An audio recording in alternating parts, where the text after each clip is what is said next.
In our final presentation, Rob Sproul of Dig Marketing helps us unravel the mysteries of how to engage with customers on social media. So does your social media strategy need a new game plan? The answer is likely a resounding yes.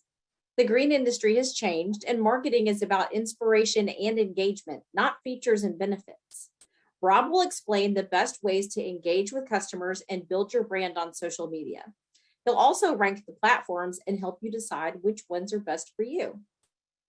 In addition to being a green industry marketing and e-commerce consultant, Rob is also co-owner and marketing director of Salisbury, a longtime top 100 independent garden center based in Alberta, Canada. He's a speaker, a marketing consultant, and author of 4 gardening books and hundreds of articles. His core job is to be constantly learning, both for his garden center and his agency, Dig Marketing. He lives in Edmonton with his wife and 3 children. Welcome, Rob. Thanks for being here. Thank you, Kelly. It's great to be here and sharing with all of you about social media and how to use it and how it's changed. One thing that really sticks out and that needs to be the centerpiece of any conversation of social media right now is how our industry has changed, is how COVID has accelerated that demographic shift towards millennials. This was a demographic shift that was already in progress. Okay, so it was already happening in 2019. We were already wringing our hands about how to bring in, this was the late millennials. Now that the pandemic has accelerated all of this, so now it's really a lot of the early millennials coming in, and even the Gen Zs are really waiting in the wings. They're really plant crazy, this bunch. And this new gardening customer is increasingly attracted to brands that value authenticity, that value showing over telling. They're immune to words like quality and service. They just bounce off them. They need you to show them. And so the new marketing needs to respond. The new marketing needs to be about inspiration and engagement and not features and benefits marketing. Social media is really an essential part of marketing strategy, but we need to remember our audience and goals. We need to remember through this all, and every time we send a message on social media, we need to remember what makes us special. Because the industry, you know, if we just go out there and send out random messages, there's no narrative thread, there's no emotional thread underneath those messages, and there has to be. So what this comes down to is every message should revolve some way around your 3 uniques. The 3 uniques are what makes you special as a company. Okay, I'm going to talk about this a little bit before I get into the social media nitty gritty here. Bear with me. The 3 uniques are, you know, basically it could be your process, it could be a certain thing about your company. It is the 3 uniques to why you're in business. And it could be unique growing technique. It could be offering online content like container recipes. It could be a lot of different things. If you can't identify your 3 uniques right now, pull your team together. Like if you can't list them off right now, pull your team together, get them in a room, turn the phones off, and get as many sticky notes as you can find, and have an empty room, have an empty wall, and ask them one question: what makes our company special? It doesn't have to be things that no other company has, but what makes us special? When people come to us, what do they rave about? When they buy your plants, why are they buying them? Why are they picking your plant off the bench as opposed to another guy's plant? What is it about that? Get the sticky notes, put one thing per sticky note and fill up that wall. Work out the redundancies, massage into groups, massage into 3 groups, and those 3 groups are going to form your 3 uniques. And those 3 uniques are going to be the foundation of your marketing strategy. So, and now ask yourself who your audience is. Okay. Social media needs to be a dialogue. Social media that's a monologue, that's you talking to people, is going to fall flat. The new consumer needs to be engaged with. They need you to approach them on their terms and have a meaningful, engaging dialogue with them. So, you know, who's your audience? So there's three demographics now that are really coming in, and these are three demographics that are they're going to be the ones paying your bills in the next 5 to 10 years. Absolutely, in the gardening world, traditionally, our industry has relied on Caucasian baby boomer women, upper middle class, quite a specific niche actually that has dominated the revenue in our industry. And now that's really changing. Millennial women are coming in a big way. This is women in their 30s, basically, and men, more men. So very few boomer men. We often didn't see men in the garden center, and if we did, they were dragged there by their wives. But more and more, we're seeing men come in, and they have a very different set of expectations, even than the women do. Young parents, people who want to see people who want to see their children in the garden, people who want to give their kids that experience of growing carrots and eating strawberries right off the vine, and growing containers of their very own and watching them grow, and gardeners of color. This is a demographic, especially for urban garden centers. And, if you're a grower specializing kind of in urban areas, that you really have to watch for. And this is, there's more diversity than ever in our industry. It's a great thing. It's a healthy thing. And we have to adapt in order to move in that direction.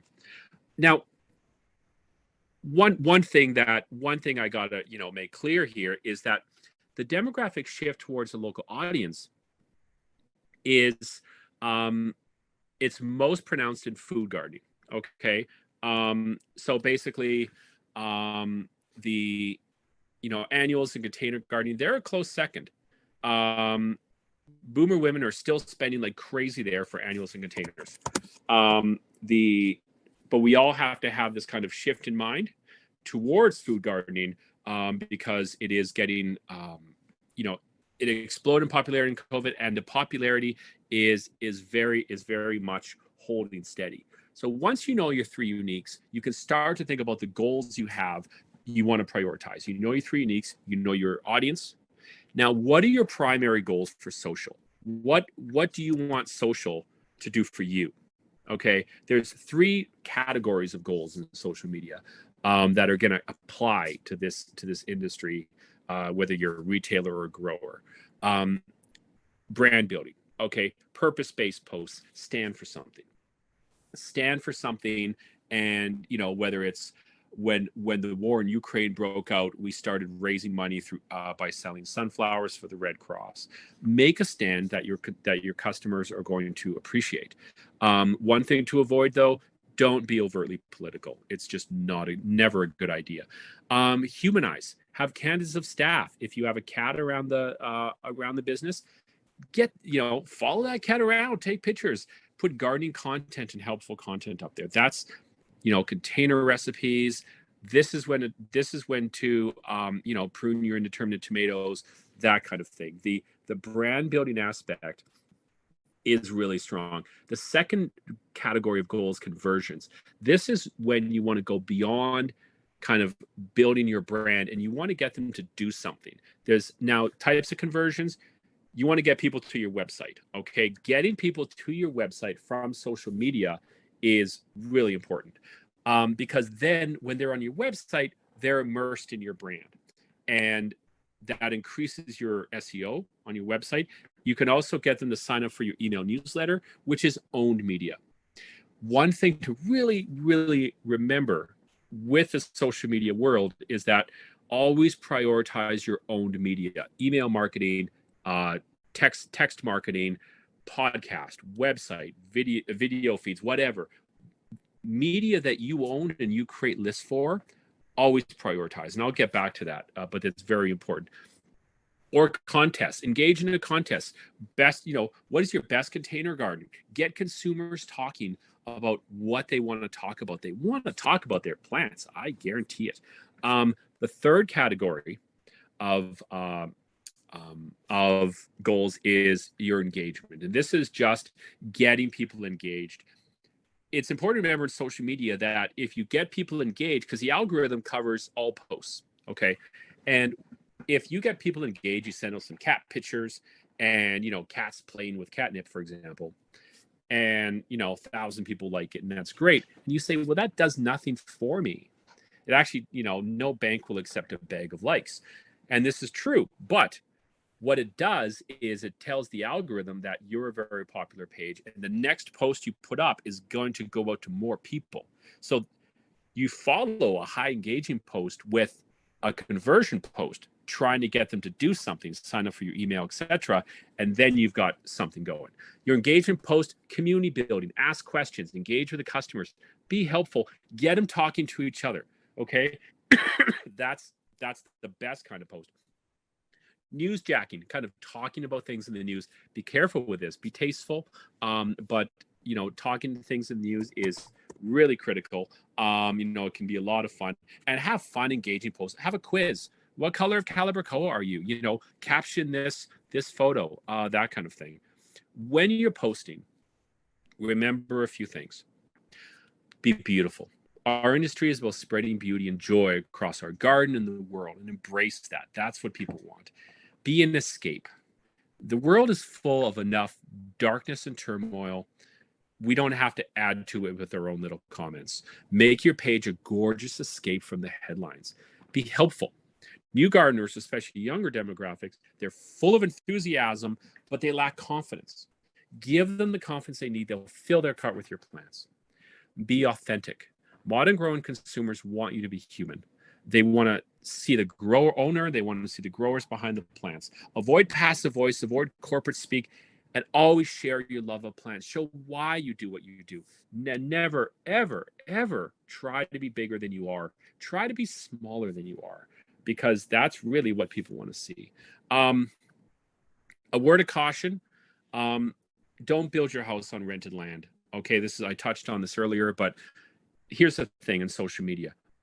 When you go to social media, when you're engaged in social media, when you're using social media as a marketing tool, go to work every day assuming that it will be gone. Because on social media, you have no rights. They're private companies. You don't own the lists, you don't own the content, and they can wipe you out tomorrow with absolutely no consequences to them. The news is full of stories of people who build small businesses on Instagram, and then Instagram tweaks the algorithm a little bit, and they're out of business because no one will see them. So with social media, it is a very important marketing tool, but don't build your house there. Pitch your tent at most. And remember, your own media is what you can rely on. Okay. Because I mean, like Meta, which is Facebook and Instagram, they have a habit of, doing things like lately they banned all ads that talk about plants, because plants equals weeds equals cannabis. So they made the connection. I tried to put ads out about a 2-for-1 sale for annuals. And I said, 2 is better than 1. The ad got banned because they thought I was a dating site. And my page was shut down for a few days until I could finally talk to someone.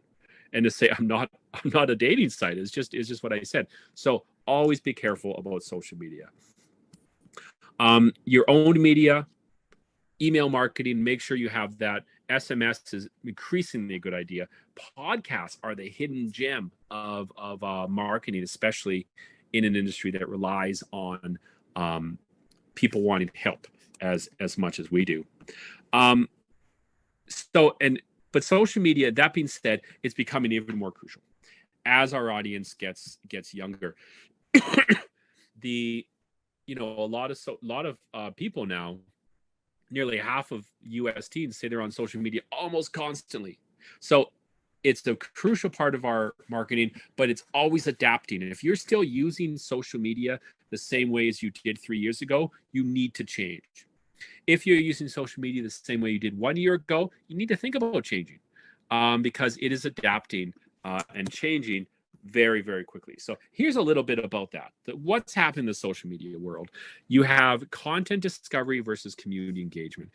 Facebook and Instagram really favored community engagement. Okay, so friends and family post, engaging. Until recently, if you got people to engage in your Facebook post and comment, it always went up in the algorithm because Facebook really favored that.